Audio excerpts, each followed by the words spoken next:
Hello friends. तो welcome to IQ ज्ञान। आज जो है हम Hindu newspaper editorial analysis start करेंगे 18 जून का। तो अगर आपने अभी तक इस चैनल को सब्सक्राइब नहीं किया तो जरूर सब्सक्राइब कर ले, यहाँ पे लिंक है और बेल आइकन भी दबाएं ताकि आपको नोटिफिकेशन आए जब भी मैं नया वीडियो अपलोड करूँ। तो फ्रेंड्स स्टार्ट करते हैं। पहला है आपका more drone pilot training school in the ऑफिंग।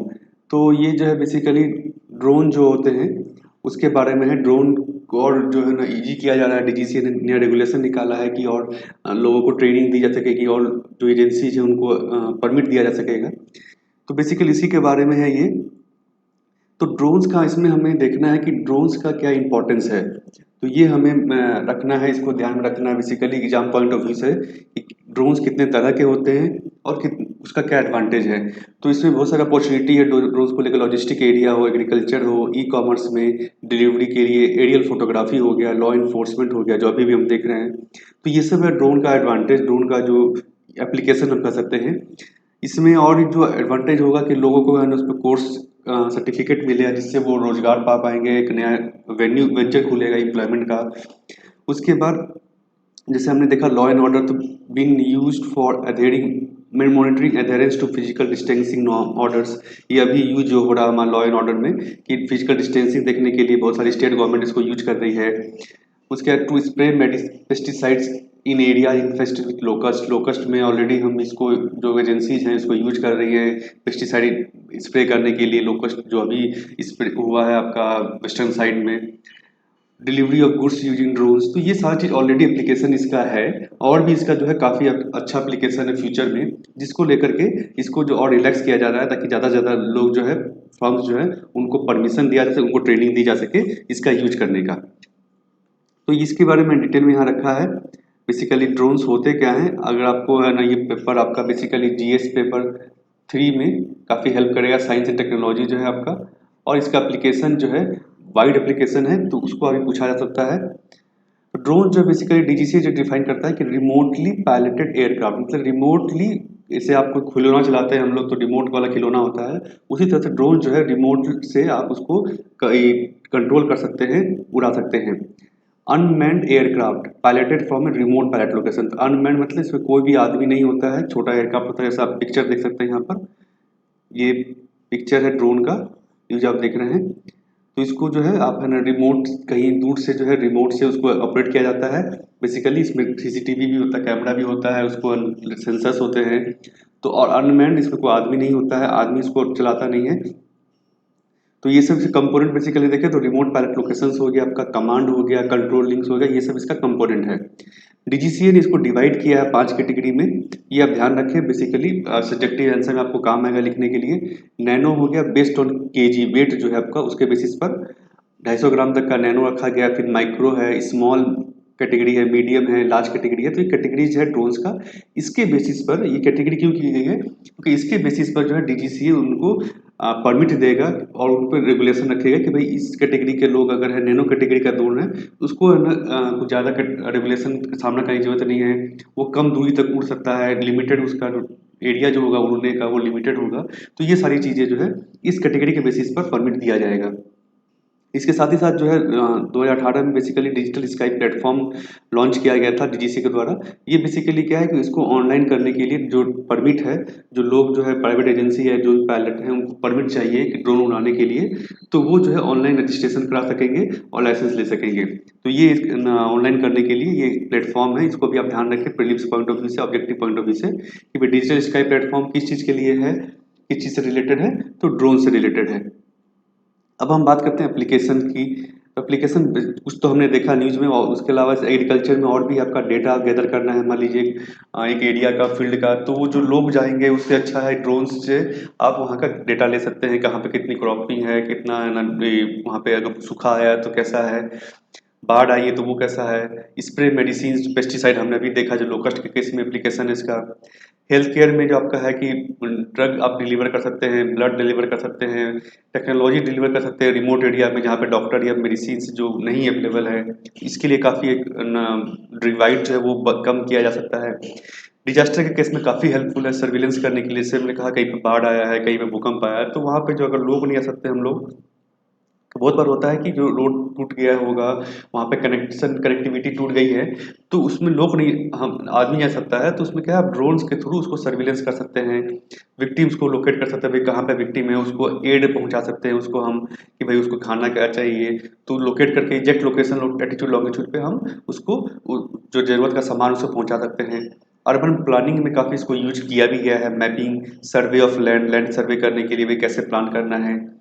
Waste management में इसको कर सकते हैं कि डस्टबिन कहाँ है, ओशियन क्लीन करने के लिए भी इसको यूज ऑलरेडी किया जा चुका है। तो ये सारा हेल्प है। माइनिंग में आपको volumetric data capturing, or rock and mineral storage, ये जो लोग नहीं कर पाते, काफ़ी डिफिकल्ट होता है, उसको ड्रोन आसानी से कर सकता है डेटा कैप्चर करने के लिए। लॉजिस्टिक्स डिलीवरी जो हमने बात की अभी न्यूज में, ई कॉमर्स वाले भी इसको यूज कर रहे हैं, करना चाहते हैं। तो ये सारा जो एप्लीकेशन है, ये आपको ध्यान रखें, आप जब भी सब्जेक्टिव आंसर आए तो उसमें आप इसका एप्लीकेशन लिख सकते हैं। अगला आर्टिकल आपका एडिटोरियल है, history the stand of and policy worth reading. तो ये बेसिकली जब स्टैंड ऑफ हुआ है लाइन ऑफ एक्चुअल कंट्रोल में इंडिया चाइना के पास, इंडिया और चाइना के बीच में, तो उसको लेकर के यहाँ राइटर ने जो है इसको बेसिकली प्रीवियसली हमने क्या फॉलो किया था नेहरू टाइम्स में, तो उसको बताया है कि कैसे वो एक अच्छा स्टेप था जिसको हमें फिर से स्टार्ट करना चाहिए, उसको बारे में सोचना चाहिए उन स्टेप्स के बारे में। तो से पहले बताया गया चाइना का स्ट्रेटेजी जो है refers to its 5 fingers of Tibetan palm. ये एरिया जो है वो अपना चाहता है, वो कुछ 5 एरियाज है, जैसे कि उनमें से नाम है आपका Ladakh, Nepal, Sikkim, Bhutan and north east frontier agencies और अरुणाचल प्रदेश। तो ये एरिया जो है उनका शुरू से जो है रहा है ध्यान, चाइना का इस एरिया पे अपना पार्ट मानता है, टेरिटरी मानता है। तो इसको लेकर के है ना, ऑथर ने बताया कि कैसे, जो राइटर है उन्होंने बताया कैसे जो इंडिया ने पहले पॉलिसी क्या फॉलो की थी, 3 प्रॉन्ग पॉलिसी। तो उस समय जो वार हुआ था उस समय काफ़ी हुआ था कि भाई इंडिया ने वार हार गया, मिसकैलकुलेशन था इंडिया का, जिसके कारण इंडिया का डिफीट हुआ प्राइम मिनिस्टर नेहरू का। उसको देखते हुए और उसके अलावा उन्होंने बात की कि जो चाइना इंडिया ने पॉलिसी फॉर स्टार्ट की थी वो कितना इफेक्टिव था उस समय। ये जो पहला था उसका, आपका पहला पार्ट था उसका push for building border infrastructure and governance. तो एक था कि बॉर्डर पे जो इंफ्रास्ट्रक्चर और बनाया जाए, गवर्नेंस वहाँ अच्छा किया जाए। इसके लिए इन्होंने एक नया सर्विस जो है फास्ट ट्रैक सर्विस स्टेब्लिश किया था, जिसका नाम था इंडियन फ्रंटियर एडमिनिस्ट्रेटिव सर्विसेज। ये बेसिकली ब्यूरोक्रेसी एक तरह से कर सकते, ऑफिसर्स रिक्रूट किया इन्होंने, वो इंडियन एडमिनिस्ट्रेटिव सर्विस से, फॉरेन सर्विस से या आईपीएस को रिक्रूट किया कि ओवरसीइंग अरुणाचल प्रदेश जो नॉर्थ ईस्ट फ्रंटियर एजेंसी था उस समय, उसका नाम नॉर्थ ईस्ट फ्रंटियर एजेंसी था, उस एरिया को कहते थे हम, उसको देखने के लिए, और बाकी जो इंडिया चाइना फ्रंटियर पे एजेंसी एरिया है उसको देखने के लिए एक डेडिकेटेड जो है कर सकते हैं सर्विस उन्होंने उस समय इस्टेब्लिश किया था गवर्नमेंट ने, ताकि डेडिकेटली वो वहाँ उस एरिया को सिर्फ देखे, वहाँ पे क्या डेवलपमेंट डिफिसिट है, वहाँ पे क्या करने की जरूरत है गवर्नेंस के लिए, इंफ्रास्ट्रक्चर के लिए, वो अपना सजेशन दे, वहाँ पे किया जाए। इसके लिए स्पेशल डेस्क भी मिनिस्ट्री ऑफ फॉरेन अफेयर्स में लगाया गया था। नेफा से लेकर लद्दाख तक इस सारे सजेशंस लेने के लिए भी यहाँ पे क्या करना, बताइए क्या किया जा सकता है। तो इसको बाद में 1968 में इसको खत्म कर बंद कर दिया गया था, और इसका जो काम था आपका ये डेवलपमेंट का, इंफ्रास्ट्रक्चर का, गवर्नेंस का, इसको आर्मी और बॉर्डर रोड ऑर्गेनाइजेशन जो अभी भी एग्जिस्ट करता है ऑर्गेनाइजेशन, इसको दे दिया गया था। लेकिन इसी को राइटर ने कहा है कि अभी इसकी जरूरत है कि ऐसी एक डेडिकेटेड जो है एजेंसी, डेडिकेटेड जो एक तरह से हम कह सकते हैं ऑफिसर्स के डेडिकेटेड जो है उनको बनाना चाहिए, और वो जो है इस एरिया में विजिट करके यहाँ पे जो इसके लिए क्या डेवलपमेंट चाहिए हमें जल्दी से उसको इम्प्लीमेंट कर सके। इसकी डिमांड भी हुई थी 2019 में, अभी सीएम अरुणाचल प्रदेश और मिजोरम की उन्होंने डिमांड भी किया था कि ये एजेंसी को फिर से स्टार्ट करना चाहिए। दूसरा जो पॉलिसी इंडिया ने अपनाया था जो अभी भी इफेक्टिव है, इसको करना चाहिए, वो था आपका series of treaties that were signed around the time with neighbours. तो इंडिया के नेबर के साथ इंडिया ने बहुत सारे ट्रीटीज साइन किया था, ताकि ये जो चाइना का जो क्लेम है, जो एक्सर्शन है, जो एग्रेसिवनेस है, इसको कम किया जा सके, नेपाल के साथ, भूटान के साथ। और consolidation of control military and administratively of other territories that acceded to India. बाकी टेरिटरीज जो था उस सब का कंसोलिडेशन करना, इंक्लूडिंग लद्दाख। लद्दाख को जब पार्ट ऑफ जम्मू कश्मीर बनाया गया, नेफा को उसको अलग से स्टेट बनाया गया तोड़ करके। 1950 में जो है सिक्किम जो एक तरह से चौगेल डायनेस्टी के अंदर था, उसको है ना एक अलग से एसोसिएट स्टेट बनाया गया। 1975 में जो है इंदिरा गांधी ने सिक्किम को फिर पूरी तरह से एक स्टेट के अंदर बना लिया। पहले वो एसोसिएट स्टेट था, उसके बाद उसको पूरी तरह से स्टेट बना लिया गया इंडिया के अंतर्गत में। इसके बारे में आप देख सकते हैं इवोल्यूशन ऑफ स्टेट्स, कैसे स्टेट्स बने हैं, सिक्किम का क्या रोल था उसमें। इसका मैंने वीडियो किया है, एक लिंक डिस्क्रिप्शन में है, आप उसको देख सकते हैं। तो ये सारी जो पॉलिसी गवर्नमेंट ने फॉलो की थी उस समय, सेकंड पार्ट जो था आपका पॉलिसी का। लेकिन अब इसमें क्या करने की जरूरत है कि जो ट्रीटीज हैं वो ऑलरेडी काफ़ी पुरानी हो चुकी हैं। जो स्टेट्स हैं जैसे भूटान, नेपाल का डिमांड रहा है कि भाई इसको चेंज किया जाए, इसका जो प्रोविजंस है वो अब है ना अब तो कारगर नहीं है। डिमांड जो है वो अलग प्रोविजंस की है। इसके अलावा साथ साथ अभी जो भूटान के साथ हमारी टीटी हमने चेंज भी किया है, इंडिया भूटान फ्रेंडशिप टीटी, जो उसको चेंज कर दिया गया 1949 की जो टीटी थी, उसमें एक आर्टिकल जो था basically committed Bhutan to be guided by India on its external affairs policy. तो ये था कि जो भूटान है वो इंडिया उसको गाइड करे एक्सटर्नल पॉलिसी पे, उसको ड्रॉप कर दिया गया। तो इन चीज़ों को हमें देखने की जरूरत है कि नेबर्स के साथ हमारा जो रिलेशन है, जो ट्रीटी है, उसको हम कैसे रिव्यू कर सके प्रेजेंट सिचुएशन के हिसाब से, उसको हमें रिव्यू करना चाहिए। वो ट्रीटी काफ़ी पुरानी हो चुकी है। तो ये सेकंड पार्ट है जो हमें फॉलो करना चाहिए। तीसरा जो हमने उस समय फॉलो किया था बेसिकली, वो था लद्दाख, ये तिब्बत जो है था आपका, उसके लिए दलाई लामा और उनको जो हमने शरण दिया था, अभी भी हमने उनको दिया हुआ है। एग्जाइल जो है उससे कर सकते हैं आप, यहाँ पर हमने उनको शरण दिया हुआ है। तो इस पे गवर्नमेंट को देखने की जरूरत है कि कैसे जो अभी जो दलाई लामा हो सकता है अभी नए दलाई लामा चुन के आए जब इनके डेथ के बाद, तो उसमें इंडिया को एक अपना ओपिनियन देने की जरूरत है, अपना एक स्ट्रेटेजी बनाने की जरूरत है, कैसे वहाँ पे तिब्बत में जो दलाई लामा बने, नए जो नए गुरु बने, वो कैसे इंडिया के फेवर में, इंडिया उसमें इंटरफेयर कर सकता है, इंडिया उसको कैसे अपनी तरफ मोड़ सकता है। तो ये इसको देखने की जरूरत है।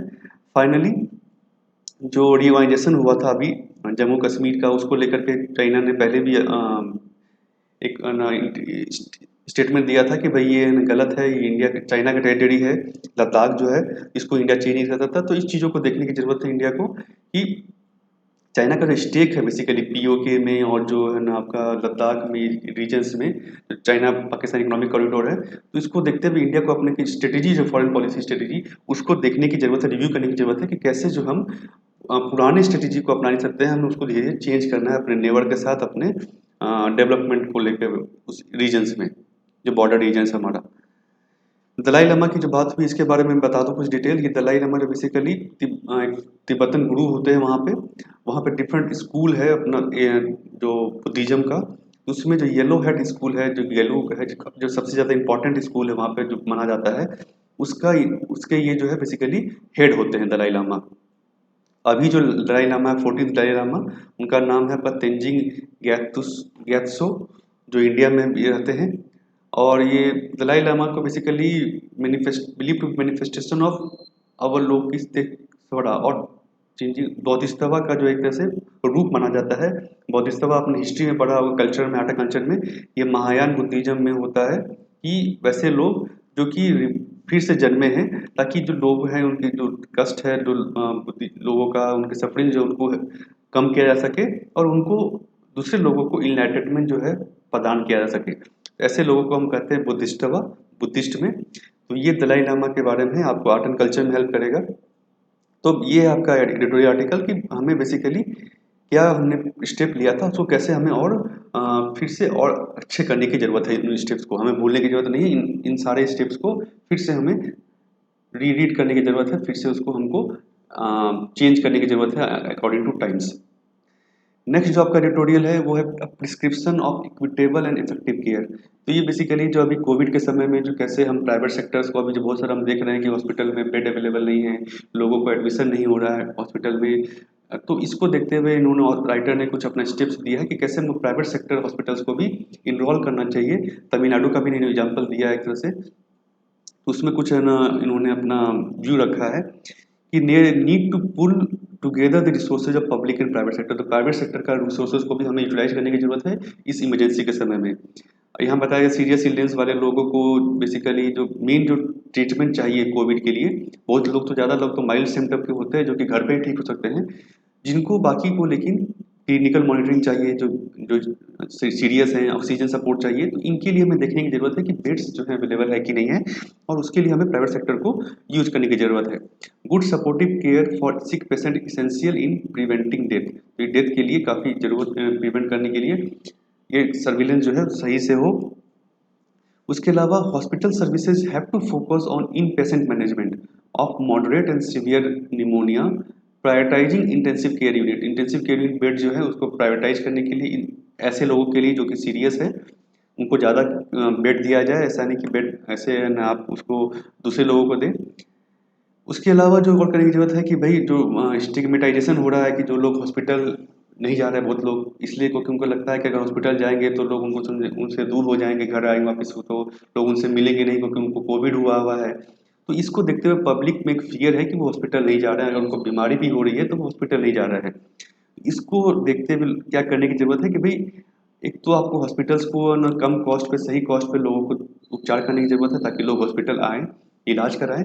दूसरा कॉन्फिडेंशियलिटी, मतलब उनका जो डेटा है कि भाई कौन हॉस्पिटल आया, कौन बीमार हुआ, इसका डेटा लीक नहीं होना चाहिए। इसके अलावा जो है कॉस्ट, ये तमिलनाडु ने ऐसे कॉस्ट कैप कर दिया है कि भाई ट्रीटमेंट का इतना कॉस्ट होगा प्राइवेट हॉस्पिटल में भी, तो ये हर गवर्नमेंट को करने की ज़रूरत है ताकि, और जो बाकी कॉस्ट है वो गवर्नमेंट है उनको रिइम्बर्स करे प्राइवेट हॉस्पिटल को, ताकि प्राइवेट हॉस्पिटल भी सही से काम कर पाए। उसके अलावा जो मेडिकल स्टाफ अभी हम देख रहे हैं काफ़ी जो उनको संक्रमण हो रहा है, वो इन्फेक्टेड हो जा रहे हैं फिर, तो इसको देखते हुए इन्होंने कहा है कि भाई जो पीपीई किट चाहिए आपको, जो उनको प्रोटेक्टिव इक्विपमेंट चाहिए वो दिया जाए प्रॉपर, जितना रिक्वायरमेंट है उसके हिसाब से उनको ट्रेनिंग दी जाए इन्फेक्शन कंट्रोल में ताकि वो खुद इन्फेक्टेड नहीं हो। तो ये सारी चीज़ें हमें मेडिकल स्टाफ के लिए देखने की ज़रूरत है। तो ये सारा जो है इन्होंने बेसिकली सजेशन दिया है कि कैसे जो है हम और सुधार कर सकते हैं, जो बेड्स की कमी बताई जा रही है हॉस्पिटल का इंफ्रास्ट्रक्चर को, और हम अच्छे कर सकते हैं। All private hospitals which have potential should take care of COVID-19. They should be given requisite incentive and subsidy. तो उनको सब्सिडी देने की जरूरत है ताकि वो अच्छे से मेडिकल फैसिलिटी जो दे पाए लोगों को, गरीब लोगों या जो भी लोग हैं मिडिल क्लास लोग। ओनली जो जिनको मॉडरेट या सीवियर सिम्टम उन्हीं को भी एडमिट किया जाए। उसके बाद कॉन्फिडेंशियलिटी की हमने बात की। बेसिक कॉस्ट जो है कोविड का वो गवर्नमेंट बियर करे, बाकी प्राइवेट को उसके बाद रिम्बर्स किया जाए, स्टाफ को है ना ट्रेनिंग दी जाए सही से। तो ये सारी चीज़ें जो है इस आप सजेशन में लिख सकते हैं जीएस पेपर 2 में हेल्थ के लिए, कि भाई कैसे हेल्थ इंफ्रास्ट्रक्चर जितना है उसको बढ़ाने की बात तो अलग है, उसके अलावा जो ऑलरेडी जो हेल्थ इंफ्रास्ट्रक्चर हमारे पास है प्राइवेट या प्राइवेट वाला, उसको हम कैसे अच्छे से यूज कर सकते हैं इस इमरजेंसी के समय में, कैसे उसको हम जो इन्फेक्टेड हो रहे हैं उसको हम रोक सकते हैं ताकि वो जो हेल्थ इंफ्रास्ट्रक्चर है वो सही से रहे। ऐसा नहीं है जो प्राइवेट अस्पताल है वो भी बंद हो जाए। तो इस चीज़ों को के लिए ये सजेशंस दिया गया जिसको आप नोट कर सकते हैं और अपने आंसर्स में लिख सकते हैं। इसके अलावा फिर नेक्स्ट जो आपका article assessment of while well blow out impact begins, तो ये जो आपका भजन जो वाइल फील्ड में भी आग लगी हुई है इसको लेकर के ये आर्टिकल है। यहाँ पे बेसिकली जो ये आप देख रहे हैं वाइल फील्ड में आग लगी हुई आपका, तो एक और जो माना जा रहा है यहाँ पे सेंसिटिव एरिया कि भाई यहाँ बगल में ही आपका एक वेटलैंड है जो कि इकोलॉजिकल पॉइंट ऑफ व्यू से काफ़ी इंपॉर्टेंट है। तो उसके अलावा नेशनल पार्क है डिब्रू सैखोवा, काफ़ी इंपॉर्टेंट बायोस्फीयर रिजर्व है। तो इसको लेकर भी एक चिंता है कि भाई ये कहीं आग जो है ज़्यादा इधर फैले नहीं, इकोलॉजी और इकोसिस्टम को ये बर्बाद कर देगी वहाँ पे। इसके लिए अभी एक जो यहाँ पे बायोरिमेडिएशन जो है टेक्निक जो है इसको यूज करने की कोशिश की जा रही है the energy and research institute के द्वारा।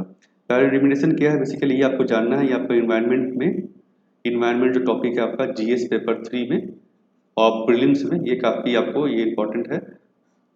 Bioremediation is cleaning up polluted sites through naturally occurring or introduced microorganism for breaking down environment pollutant। ये बेसिकली क्या होता है कि भाई जो बैक्टीरिया फंगाई है उसको हम वहाँ पे ले जा करके उस एरिया में छोड़ते हैं जो कि वहाँ पे जो पॉल्यूटेंट है जो जो कि टूट सकते हैं, जिनको कि ऑर्गेनिकली उसको हम ब्रेक कर सकते हैं, उनके ऊपर ये जो माइक्रो ऑर्गेनिज्म बैक्टीरिया फंगाई वो उसके ऊपर काम करते हैं, उसको जो है पॉल्यूटेंट को ख़त्म कर देते हैं ताकि जो ये वाइल स्पिल जो हुआ है, जैसे यहाँ पे जो वाइल जो पानी में आ गया है उसको रोका जा सके, उसको पॉल्यूट नदी जो है पॉल्यूट नहीं हो ज़्यादा, क्योंकि इस नदी का पानी जो है एनिमल्स जो यहाँ पे आप देख रहे हैं ये नेशनल पार्क है, यहाँ पे जो जानवर है वो उनको पानी पीते हुए पे रहते हैं, वेटलैंड जो है वो भी इस पानी के ऊपर है। तो ये सारा जो है वो उसको पॉल्यूट ना हो, इसके लिए हम बायोरिमेडिएशन टेक्निक की का यूज करने के लिए कहा जा रहा है।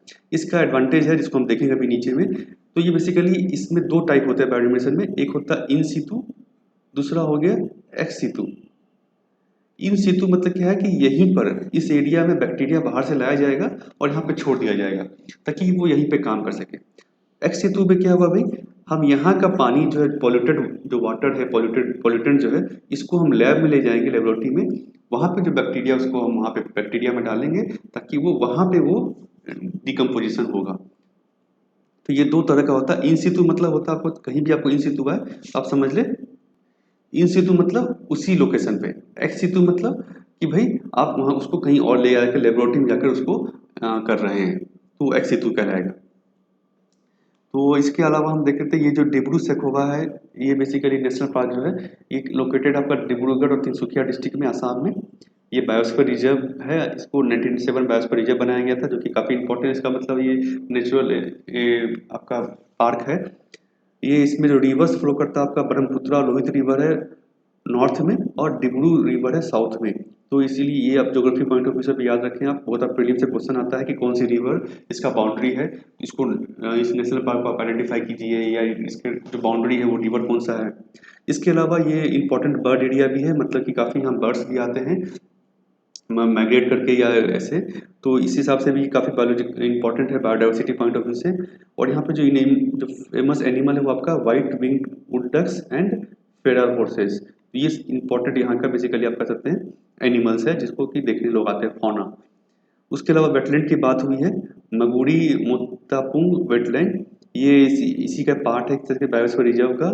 इसका जो नाम है बेसिकली यहाँ पे कैटफिश पाई जाती है जिसका लोकल नाम मगुड़ करके बुलाया जाता है, तो इसी कारण से इसका नाम पड़ा है। और ये भी एक इंपॉर्टेंट बर्ड एरिया है, इसको आप बेसिकली ध्यान रखें। मैप मैंने लोकेशन दिया नीचे में, तो मैप लोकेशन और ये किस रिवर से है, ज्योग्राफी आपको बहुत जरूरत है याद करने की, और लोकेशन कहाँ पे लोकेटेड है। बहुत बार मैप लोकेशन आता है कि इस बायोस्फीयर रिजर्व को आप लोकेट कीजिए मैप पर, उसमें आपको हेल्प होगा, और रिवर्स कौन सी वहां से गुजर रही है। इसके अलावा जैसे मैंने बायोडिमिनेशन टेक्निक की बात की, उसका एडवांटेज डिसएडवांटेज देख लेते हैं। आपका एनवायरमेंट टॉपिक्स में काफ़ी हेल्प है। Useful for destruction of variety of contaminants, बहुत सारे कंटेमिनेंट्स को ये तोड़ सकता है, उसको हटा सकता है। Destruction of target pollutants is possible. Less expensive इसलिए क्योंकि बैक्टीरिया जो है उसको आप जाके वहाँ पर छोड़ देते हैं, वो अपने से धीरे धीरे उसको जो है पॉल्यूटेंट को हटा देते हैं। इन्वायरमेंट फ्रेंडली है क्योंकि इसमें हम कोई भी केमिकल इससे यूज नहीं कर रहे हैं।